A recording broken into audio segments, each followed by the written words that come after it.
Adegan tadi adalah salah satu adegan di anime Haikyuu, di mana Tadashi Yamaguchi melakukan servis andalannya yang bernama Floating Serve atau servis mengambang. Floating Serve atau servis mengambang merupakan salah satu senjata bagi para pemain voli. Di tangan orang yang ahli, Floating Serve seringkali menjadi poin ace untuk mereka. Masih ingat saat timnas Indonesia dikalahkan oleh Thailand di ajang APC Challenge Cup 2023? Para pemain Thailand tidak menggunakan jumping serve keras untuk memulai serangan mereka. Namun mereka lebih mengandalkan floating serve yang susah ditebak oleh receiver musuh, seperti yang dilakukan oleh Anurag Panram. Namun, banyak para penonton yang bukan merupakan pemain atau belum pernah bermain voli menganggap bahwa floating serve ini bola yang mudah. Namun kenyataannya, buat Anda yang sering bermain voli, tentu tahu betapa susahnya menerima bola semacam ini, apalagi jika permainan bola voli dilakukan di luar ruangan. Lantas apa sih yang membuat bola floating serve ini susah di-receive? Berikut ini pembahasannya.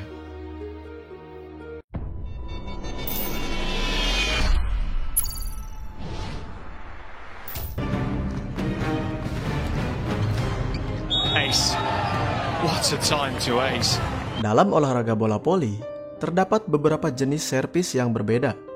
Sobat semua mungkin pernah mendengar tentang floating serve, jumping serve, atau bahkan floating jump serve, dan bertanya-tanya apa itu.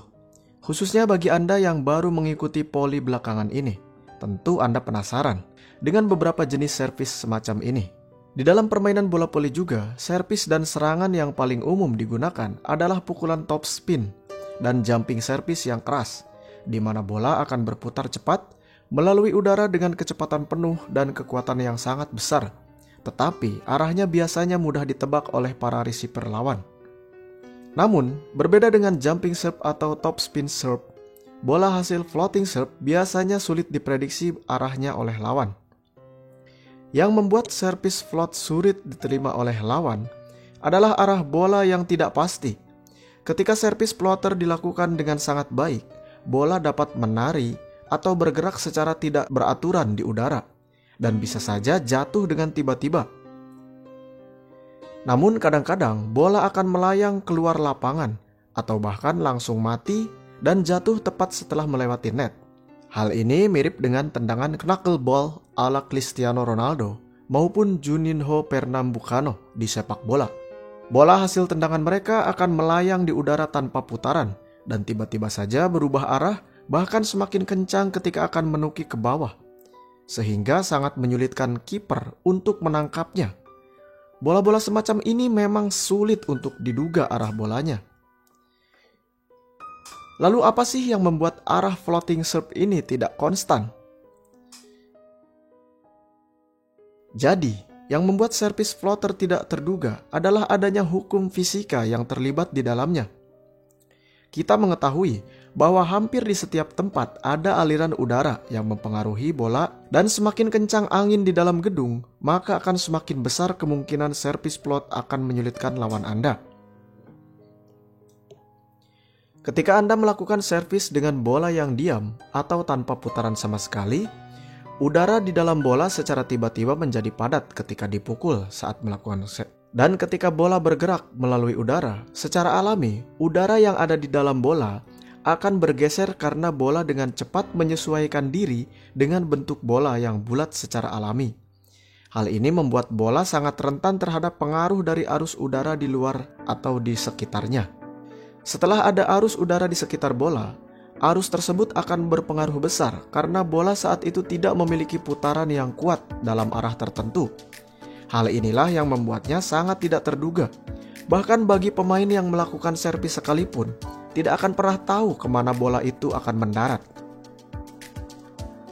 Floating serve bergantung pada gravitasi dan aerodinamika, karena setiap bola yang bergerak meninggalkan aliran udara di belakangnya saat terbang di udara.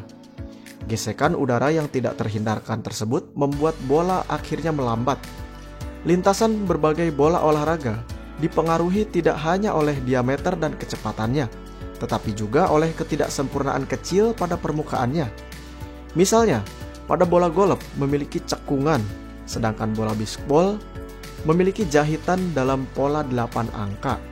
Keduanya cukup kasar untuk mempengaruhi aliran udara di sekitar bola. Fisika dapat menjelaskan putaran tiba-tiba bola bisbol. Temuan studi baru sudah diketahui bahwa pergerakan bola bisbol menciptakan pusaran udara di sekitarnya, yang umum dikenal sebagai efek Magnus. Jahitan yang menonjol mengacaukan aliran udara di sekitar bola, menciptakan zona tekanan tinggi pada berbagai lokasi yang tergantung jenis lemparan bisa menyebabkan deviasi pada lintasannya.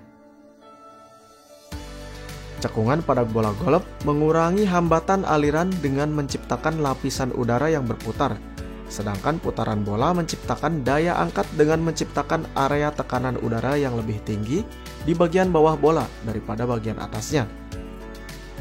Pola permukaan pada bola voli juga bisa mempengaruhi lintasannya.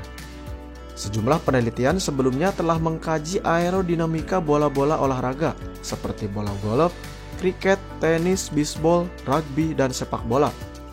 Namun, entah mengapa penelitian tentang fisika pada bola voli belum banyak dilakukan. Pada tahun 2010, Takeshi Asai dari Universitas Tsukuba dan beberapa rekannya di Jepang memutuskan untuk mengatasi hal tersebut dengan melakukan serangkaian eksperimen terowongan angin menggunakan 3 jenis bola voli dengan pola permukaan yang berbeda. Bola molten konvensional dengan 6 panel, bola molten baru dengan pola selang lebah, dan bola mikasa yang berlekuk. Mereka menggunakan perangkat robotik untuk melakukan servis bola-bola tersebut untuk memastikan konsistensi kekuatan pukulan. Lalu mereka kemudian mengukur koefisien hambatan untuk masing-masing bola yang diservis. Koefisien hambatan menggambarkan seberapa banyak aliran udara melekat pada permukaan bola. Semakin cepat bola bergerak, semakin sedikit aliran udara yang melekat. Biasanya, pusaran udara lebih besar dan hambatan lebih tinggi pada kecepatan rendah. Tetapi jika bola mencapai ambang batas kecepatan tertentu, terjadi apa yang disebut krisis hambatan. Pusaran udara tiba-tiba menyusut dan hambatan pun turun tajam. Dalam penelitian tersebut, Asai dan beberapa rekannya menggunakan 4 jenis bola voli yang berbeda. 2 dengan panel, 1 dengan pola sarang lebah, dan 1 bola berlekuk untuk mempelajari aerodinamika servis float. Berbeda dengan servis top spin atau servis jump serve yang mengikuti lintasan penerbangan yang cukup dapat diprediksi, servis float tidak berputar. Itulah yang membuat sulit untuk memprediksi lintasan bola kemana akan jatuh. Bola hasil float serve ini biasanya mendadak berbelok, yang akan memberikan keuntungan kompetitif bagi pemain yang melakukan servis.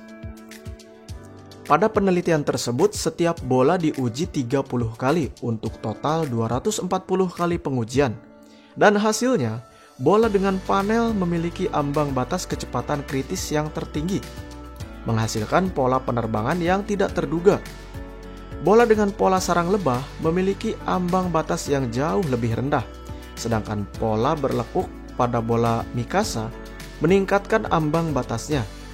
Baik bola dengan pola sarang lebah maupun bola berlekuk juga menunjukkan perbedaan yang lebih sedikit dalam krisis hambatan, terlepas dari orientasi panel yang mereka miliki. Jadi para peneliti menyimpulkan bahwa seharusnya memungkinkan untuk mengontrol kapan krisis hambatan terjadi hanya dengan mengubah desain permukaan bola. Menurut Asai, aspek yang paling umum digunakan pada bola voli adalah 6 panel dengan 3 jalur rektangular sejajar. Menggunakan pola heksagonal atau berlekuk seharusnya bisa meningkatkan konsistensi penerbangan bola secara signifikan.